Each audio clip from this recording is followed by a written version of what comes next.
हरे कृष्ण कृष्ण कृष्ण हरे हरे हरे राम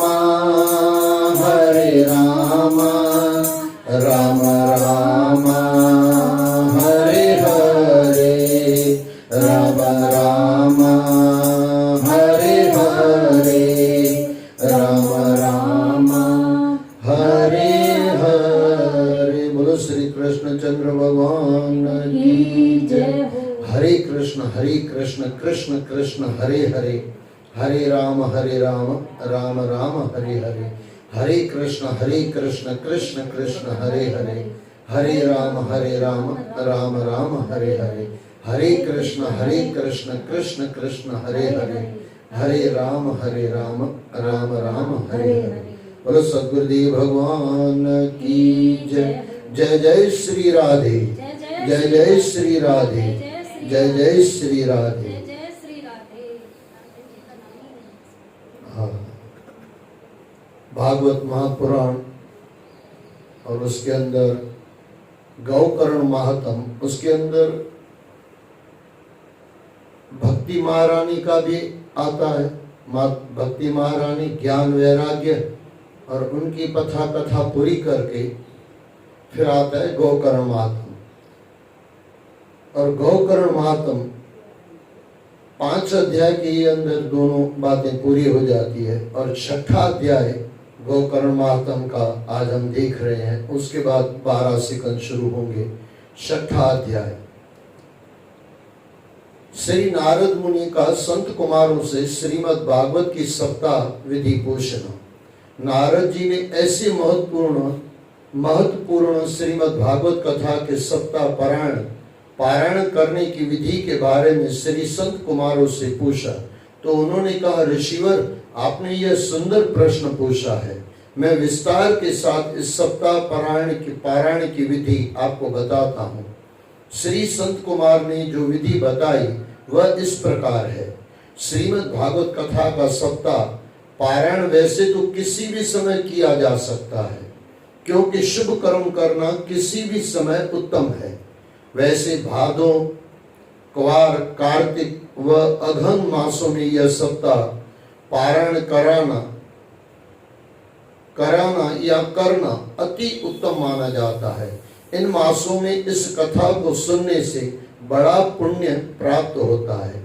जब किसी के मन में इस कथा को सुनने की इच्छा जागृत हो, अच्छा पहले बताया गया कि इस महीने में सुनो, लेकिन फिर नीचे कहा गया अब कभी उस महीने की राह देखो, फिर भगवान करे हम जिंदा हों, फिर समय न मिले तो इससे अच्छा फिर कहा गया। क्या कह रहे हैं श्री, जब किसी के मन में इस कथा को सुनने की इच्छा जागृत हो तब किसी विद्वान व्यास जी द्वारा शुभ मुहूर्त देखकर इस सप्ताह का पारायण करना चाहिए।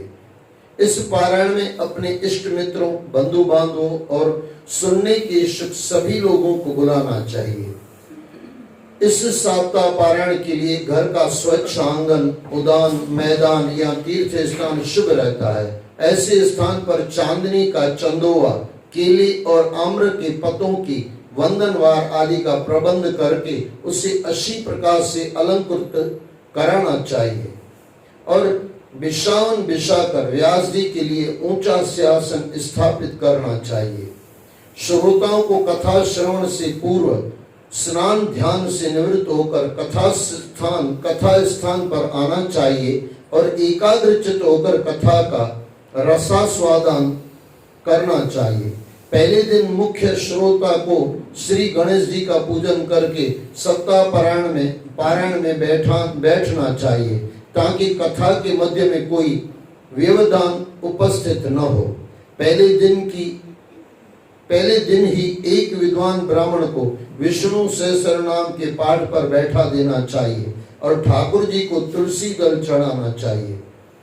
मुख्य श्रोता को पहले दिन ही कथा प्रारंभ होने से पूर्व कथावाचक व्यास जी और श्रीमद् भागवत पुराण की पोथी को सच्चे मन से पूजना चाहिए तथा यथाशक्ति भेंट रखकर कथा प्रारंभ करने की प्रार्थना करनी चाहिए। जब व्यास जी कथा का प्रारंभ करें तब पूर्ण मनोयोग और एकाग्र चित्त कथा का श्रवण करना चाहिए। सांसारिक मोह माया और बंधनों का सर्वथा त्याग कर देना चाहिए। कथा की समाप्ति पर प्रतिदिन भगवान श्री कृष्ण की स्तुति में भजन आदि गाने चाहिए। यह कथा 4 घड़ी दिन रहने तक की जानी चाहिए। दोपहर के समय कथा को विश्राम देकर दूध फल का अल्पाहार व्यास जी और श्रोताओं को ग्रहण करना चाहिए। सप्ताह पारायण के दौरान नित्य संध्या समय एक बार ही भोजन करना चाहिए। इसके अतिरिक्त 7 दिन तक पूर्ण ब्रह्मचर्य का पालन करना चाहिए। मन के विकारों को दूर रखना चाहिए। भूलकर भी दूषित विचारों और भावों को मन में नहीं आने देना चाहिए। लोभ मोह क्रोध आदि से सदैव दूर रहना चाहिए। रात्रि में पृथ्वी पर शयन करना चाहिए और पत्तल में सादा भोजन करना चाहिए। बासी अन्न, दाल, शहद, बैंगन, तरबूज, मसूर, मेथी, उड़द, प्याज, लहसुन, मूली, गाजर, कोहड़ा यानी काशी फल आदि नहीं खाना चाहिए। अधिक भोजन कदापि नहीं करना चाहिए। इससे आलस होने लगता है और श्रोतागण कथा के मध्य सो जाते हैं। कथा के मध्य किसी की चुगली, ईर्ष्या, निंदा और क्रोध आदि नहीं करना चाहिए। रजस वाला और मलेश को कथा मंडप में बैठकर कथा का श्रवण नहीं करना चाहिए। यदि उन्हें कथा सुनने की इच्छा हो तो वे कथा मंडप से अलग होकर बैठें। श्रोताओं को नित्य बोलने और दया भाव का श्रोताओं को सत्य बोलने और दया भाव का सदैव प्रयास करना चाहिए। कथा के मध्य पारस्परिक वार्तालाप और शोर आदि नहीं करना चाहिए। इस कथा को यदि कोई बांझ स्त्री सुने तो उसे संतान की प्राप्ति अवश्य होती है। इसे सुनने से सभी का मनोरथ सिद्ध होता है। प्रतिदिन कथा की समाप्ति पर तुलसी दल व प्रसाद सभी श्रोताओं को देना चाहिए। जब कथा समाप्त हो जाए तो 8वें दिन सप्ताह का पूर्ण आहुति यज्ञ 10 सिकंद के श्लोकों से अथवा गायत्री महामंत्र के जप से आहुति देकर करना चाहिए। तदुपरांत व्यास जी यानी कथावाचक व अन्य ब्राह्मणों को भोजन करा के अपनी सामर्थ्य के अनुसार वस्त्र, आभूषण, गौ, पृथ्वी, बर्तन व धन आदि देना चाहिए और सम्मान पूर्वक उन्हें विदा करना चाहिए। श्री वेदव्यास जी का कहना है कि इस कथा के श्रवण से मनुष्य को धर्म, अर्थ, काम, मोक्ष सभी पदार्थ मिलते हैं। यहाँ काम से अर्थ सुख और ऐश्वर्य से है। अर्थ से समृद्धि प्राप्त होती है। धर्म से सद्विचार और पुण्य लाभ होता है और मोक्ष से भवसागर से मुक्त होने का बोध होता है। इस कथा कहने के बाद इतनी कथा कहने के बाद संत कुमार बोले, ऋषि और नारद जी, यदि आपको सुनने की अभी भी इच्छा रह गई हो तो हम इस कथा का दूसरा सप्ताह पारायण प्रारंभ करें। नारद मुनि ने प्रसन्न होकर कहा, मेरे अहोभाग्य जो मुझे ऐसा अवसर प्राप्त हो रहा है, यह आपका उत्तम विचार है। नारद जी की सहमति पाकर संत कुमारों ने श्रीमद् भागवत का दूसरे सप्ताह का पारायण प्रारंभ कर दिया। उससे सुनने के लिए आसपास के सैकड़ों ऋषिगण वहां एकत्र हो गए। उसी समय अनेक तीर्थों में भ्रमण करते हुए स्वयं सुखदेव जी महाराज भी वहां चले आए। बोलो सुखदेव भगवान की जय। उन्हें देखकर संत कुमारों ने उठकर बड़े आदर भाव से उन्हें व्यासपीठ पर बैठने का निवेदन किया, परंतु सुखदेव जी ने कहा, नहीं ऋषिवर, यह व्यासपीठ आपके लिए ही निर्मित की गई है। सप्ताह पारायण आप ही करेंगे। यदि आप कहे तो मैं श्रोताओं में कुछ निवेदन करना चाहता हूँ। सभी ने एक स्वर में श्री सुखदेव जी को सुनने की इच्छा प्रकट की। तो सुखदेव जी श्रोताओं से बोले, उपस्थित श्रोतागण, आप सभी लोग श्रीमद् भागवत कथा के सप्ताह पारायण को एकाग्रचित्त होकर सुने। ऐसे मत समझना उनको कहा गया है, उनको भी कहा गया है, हमको भी कहा जा रहा है, और मुझे भी कहा जा रहा है, आपको भी कहा जा रहा है। श्रीमद् भागवत कथा के सप्ताह पारायण को एकाग्रचित्त होकर सुने। यह कथा वेद रूपी वृक्ष का फल है, अर्थात वेदों का सार तो इस कथा में निहित है। संसार में दूसरे जितने भी फल होते हैं उनमें गुठली और छिलका रहता है, परंतु यह फल उन सभी फलों से निराला है। इसमें अमृत रस भरा हुआ है। इस अमृत का पान करने से मनुष्य भव बंधन के चक्र से मुक्ति पा जाता है, इसलिए इसे बारंबार पीना चाहिए। यह कथा सबसे पहले श्री नारायण ने श्री ब्रह्मा जी से कही थी। श्री ब्रह्मा जी ने इसे अपने पुत्र श्री नारद जी को बताया। श्री नारद जी ने इसे मेरे पूज्य पिता श्री कृष्ण देवपायन वेदव्यास जी से कहा। पिताश्री ने यह कथा मुझे पढ़ाई। पिताश्री ने यह कथा मुझे पढ़ाई और मैंने इसे राजा परीक्षित को सुनाई और उसका दुख दूर कर दिया। श्रोतागण पूर्ण मनोयोग से श्री सुखदेव जी का प्रवचन सुन रहे थे। श्री सुखदेव जी आगे बोले, मेरे प्रिय श्रोतागण, आप सभी शुद्ध और प्रबुद्ध मन से यहाँ इस कथा का रसा अमृत प्राप्त करने के लिए एकत्र हुए हैं। यह आपको जानना चाहिए कि इसमें जो सार तत्व विद्यमान है वह 18 पुराणों के सार तत्व से भी उत्तम है। साधु और वैष्णव जन का यही सर्वोत्तम और बहुमूल्य धन है। स्वर्ग में तपस्वी गण, ब्रह्मलोक में स्वयं ब्रह्मा, कैलाश अर्थात शिवलोक में आशुतोष शिव और वैकुंठ लोक में श्री लक्ष्मी जी इस कथा को अपने श्रीमुख से गाती है। जिस समय श्री सुखदेव जी श्रोतागण को अपना प्रवचन सुना रहे थे, उसी समय वैकुंठपति श्री विष्णु, श्री ब्रह्मा, देवराज इंद्र, श्री वरुणदेव, श्री कुबेर देव तथा प्रहलाद आदि भक्त वहां उपस्थित हो गए। उन्हें देखकर वहां उपस्थित सभी जन उनकी जय जयकार करने लगे। नारद जी तो हर्ष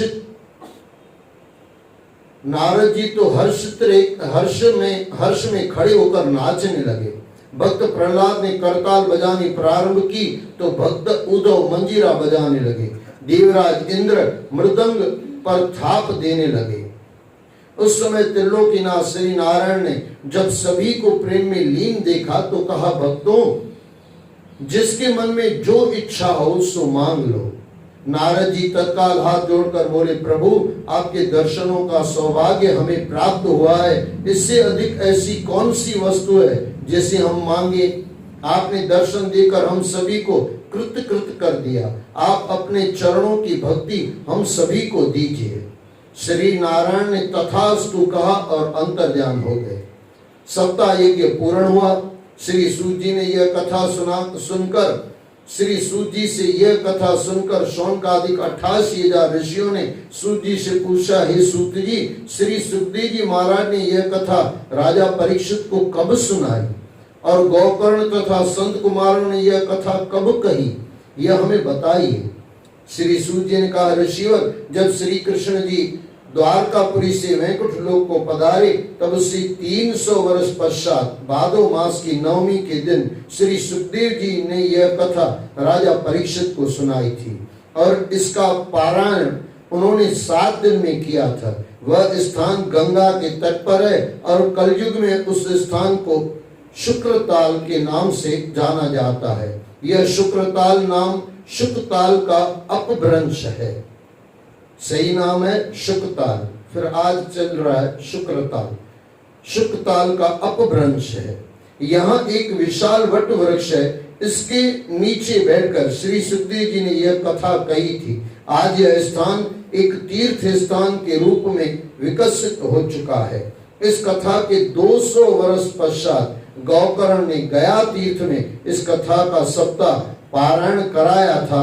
उसके 300 वर्ष पीछे इस कथा का सप्ताह पारायण श्री संत कुमारों ने श्री नारद जी की उपस्थिति में कराया था। यहाँ उसी कथा का वर्णन किया गया है।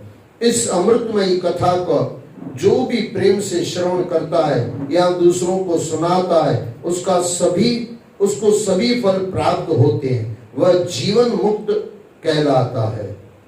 इस अमृतमय कथा का जो भी प्रेम से श्रवण करता है या दूसरों को सुनाता है उसको सभी फल प्राप्त होते हैं और वह जीवन मुक्त कहलाता है।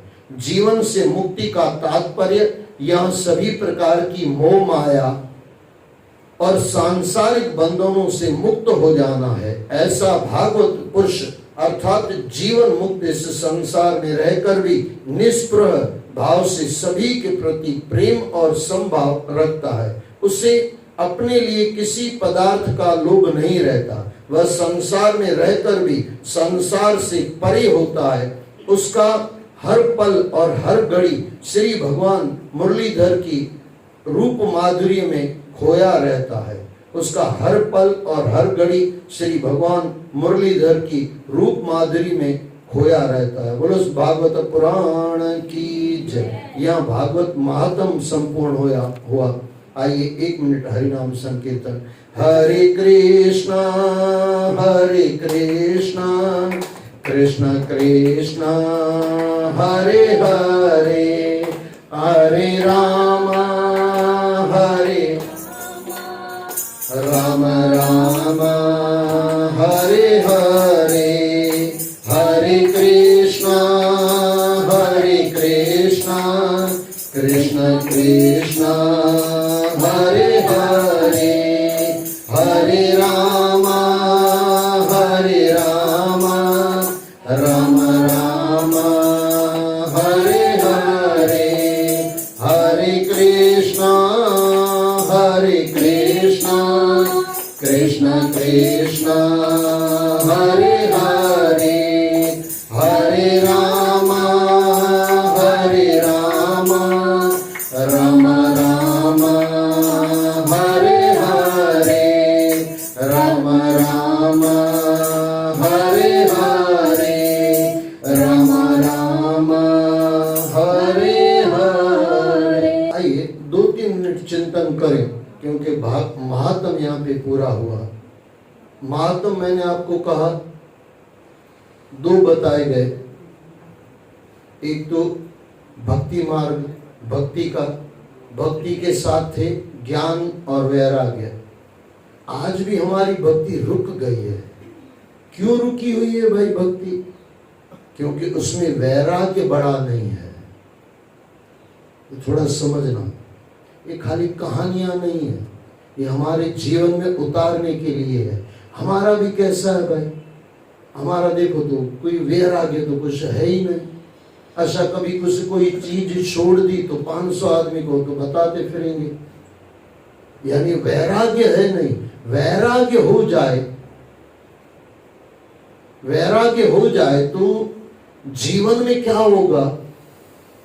त्याग होगा, और त्याग होगा तो जीवन में भक्ति आगे बढ़ती रहेगी। ये याद रख लेना। तो पहले भक्ति और उनके साथ ज्ञान और वैराग्य की बात आई, और उसके बाद धुंधकारी जैसा पापी जीव भी भागवत की कथा सुन के तर गया। ये महात्म की सत्यता है। और ये धुंधकारी जैसा अगर तर सकता है तो हम क्यों नहीं तर सकते? हम भी तर सकते हैं।